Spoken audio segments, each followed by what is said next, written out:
So this is going to be a fairly short review. I don't really have a lot of bad things to say because I generally enjoyed this movie. Despicable Me 2 it's good. It's something I could care less about these cartoons today. Everything is all animated. It takes away from the charm. I'm from the generation of the brave little toaster, the Lion King. Back when cartoons used to, cartoon movies actually used to be cartoons, not just computer generated, but hand drawn.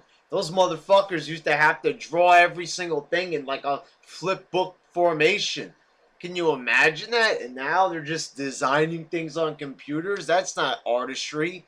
Well, it does look good. The characters, the facial expressions, everything is good. And the thing is about Despicable Me is that this can be enjoyed by adults, enjoyed by people my age, enjoyed by people a lot older than me. The kids can enjoy it.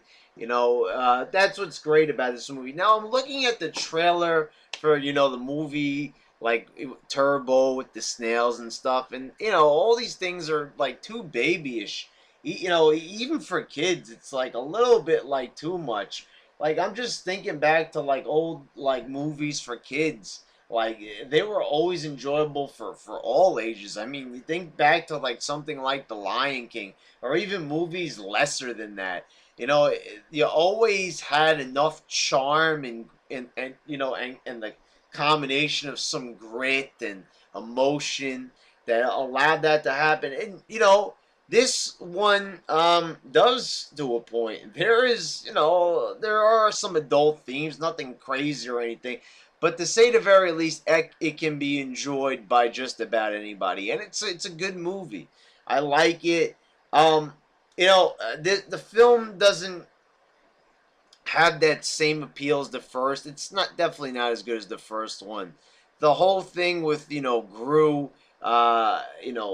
he turns from this major super villain into a caring dad. The transformation was good, and you'll buy into it. I mean, there is a great storyline progression in that, and there is in this one too. But I don't know. It feels like not as necessary as the first one. That sort of a little bit takes away from it. If you can kind of see what I'm saying. Oh, no movie is necessary. Not to make it. No, thing is, what I mean by that is that it's pretty original. That there's not that it's like it's never been done where a super villain falls in love or something and changes his ways. But the way they went about it was pretty original. You never saw anything like Despicable Me in quite that way. The presentation was very unique. The story and the plot and everything and the way it was put together was unique. So it was pretty original.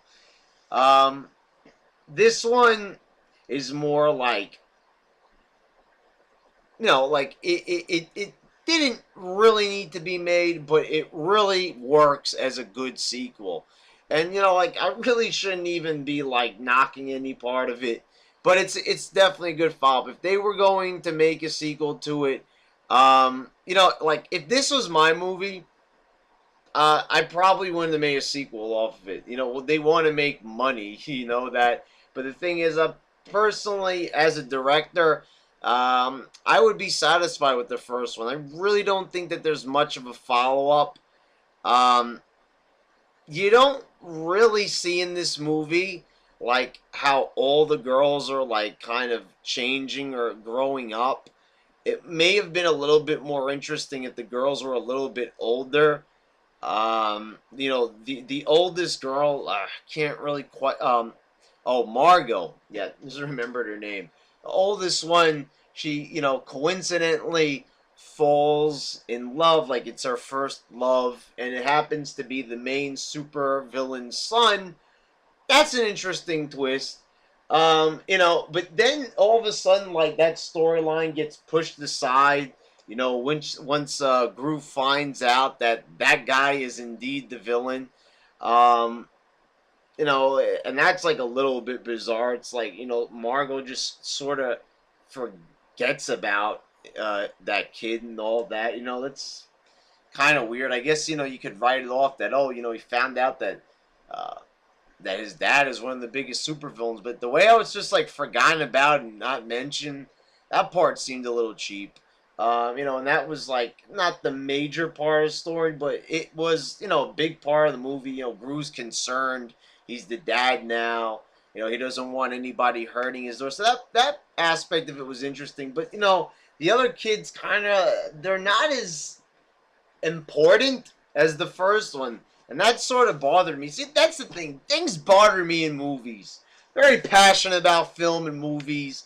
And I critique these things because I care. I don't just sit there, being entertained. I think people know, who've been fans of my YouTube channel for years, know that I'm not easily entertained. But I still was entertained by this movie. I mean, it is funny. There's a lot of funny moments. I love the parts with the minions.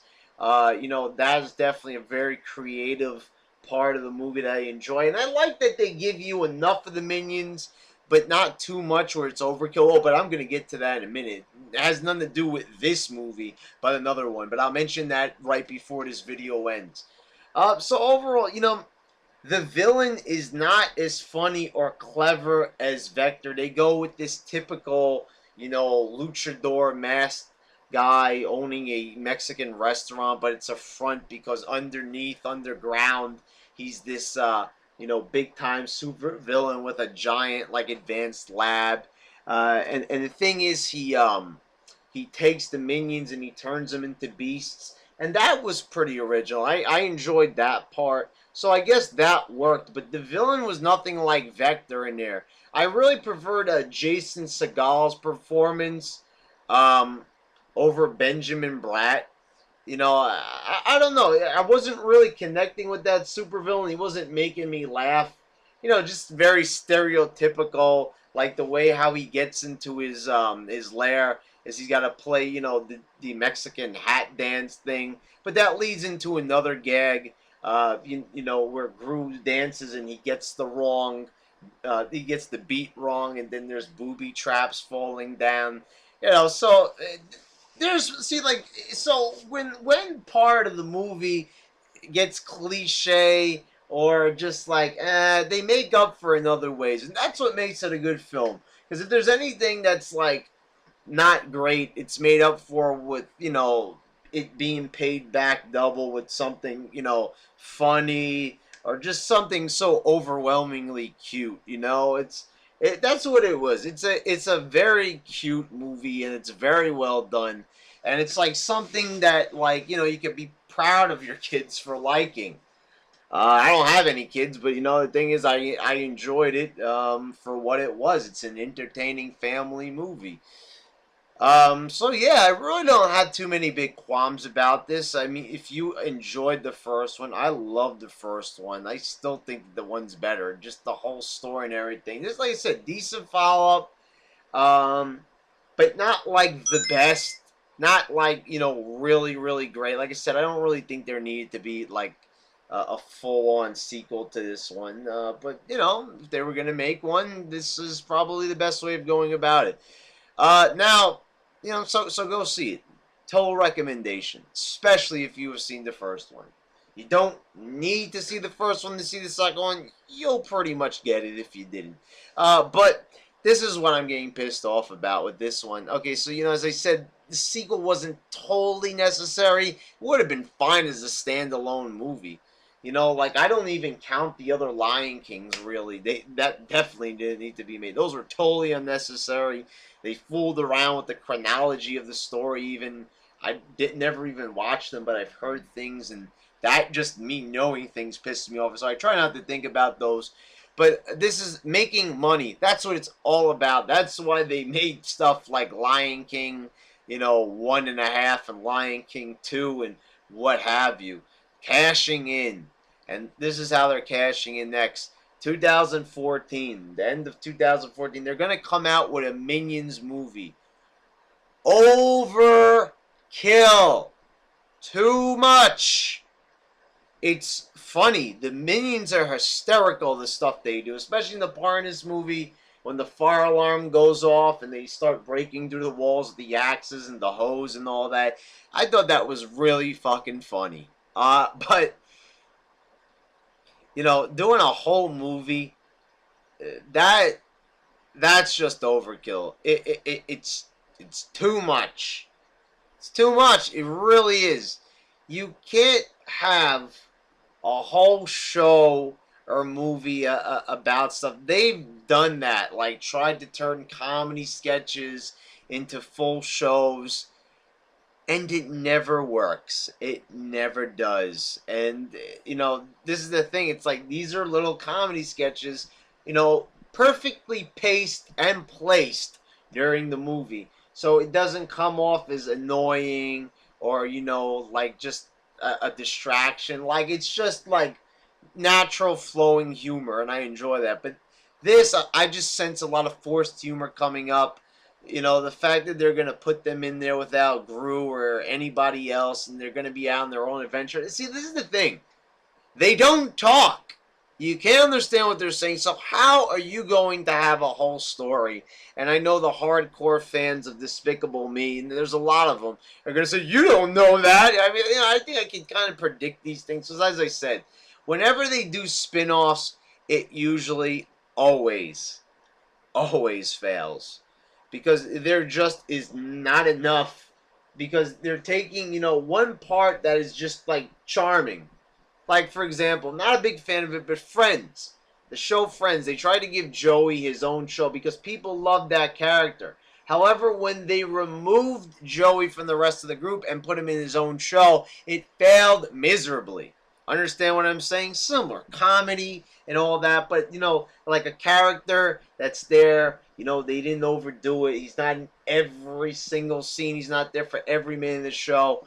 You can't do that. You can't just, like, put all the work on the shoulders of one character or group of characters and expect it to succeed, because the movie is mostly about Gru and how he interacts with the kids and all the little situations he gets into, and he's not like the big tough villain. He's the goofy one. So that's where most of the comedy comes from, not the minions. That's just a little side thing that they do. So you can't just take a whole side thing and make a whole 90-minute to 2-hour production out of it. It's not going to work. So that's just a word of advice. They're going to make it anyway. Half of it's probably already done. But, yeah, so I like Despicable Me too. Not crazy about the Minion spinoff, and that about does it for this review.